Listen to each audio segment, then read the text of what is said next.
أعوذ بالله من الشيطان الرجيم بسم الله الرحمن الرحيم الحمد لله رب العالمين والصلاة والسلام على سيدنا محمد وعلى آله وصحبه أجمعين وبعد فالسلام عليكم ورحمة الله تعالى وبركاته.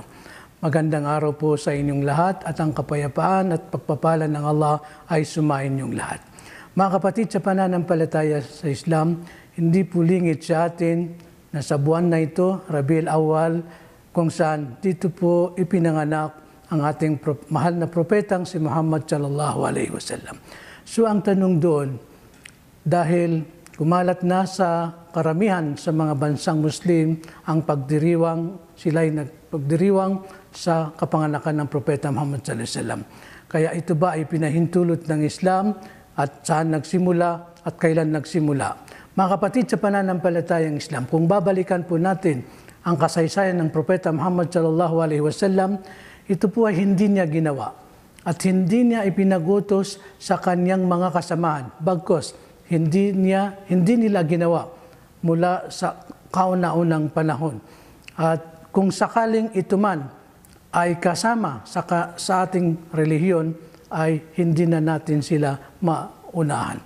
Mga kapatid, sa pananampalatayang Islam, sinabi ng Allah sa banal na Quran, sa karapatan ng propeta Muhammad sallallahu alaihi wasallam, A'udhu billahi minasyaitanir rajim, Qul in kuntum tuhibbunallaha fattabi'uni yuhibbukumullah.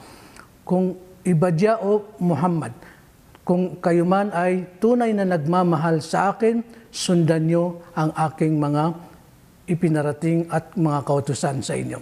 Mga kapatid, sa pananampalatayang Islam, ngayon ay napapatunayan natin na wala yun sa kanyang mga katuruan. So ano ang dapat sa atin? Sinabi pa ng Allah subhanahu wa ta'ala sa karapatan ng Nabi Muhammad sallallahu alaihi wasallam, وَمَا أَتَاكُمُ الرَّسُولُ فَخُذُوا وَمَا نَهَاكُمْ عَنْهُ فَانْتَهُوا. Ano man ang ipinarating ng propeta sugo sa inyo, kunin nyo. Ano naman ang kanyang ipinagbawal ay tigilan ninyo.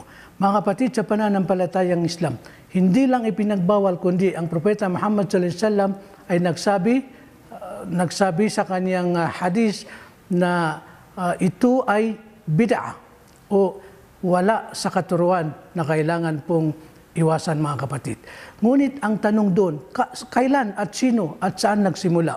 Ito po ay sinimulaan noong ika-600 taon nang nakaraan sa araw at panahon ng propeta at ang kanyang mga sahaba, ridwanullahi alaihim.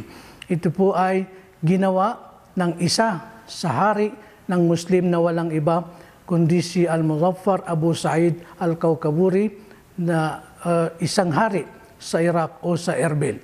At hanggang nang magawa niya ito ay sinundan na siya ng mga ibang bansa.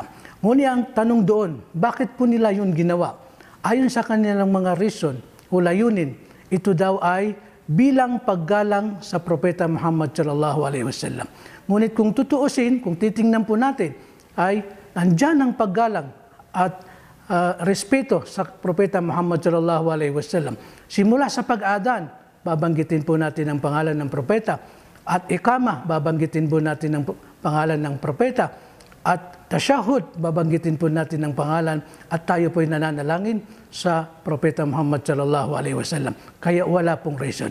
Mga kapatid, sa pananampalataya, huwag po natin isipin na ito'y kasama sa Islam, bagkus ito ay bid'ah. Kaya hanggang dito na lamang po, mga kapatid. Wassalamualaikum warahmatullahi ta'ala wabarakatuh.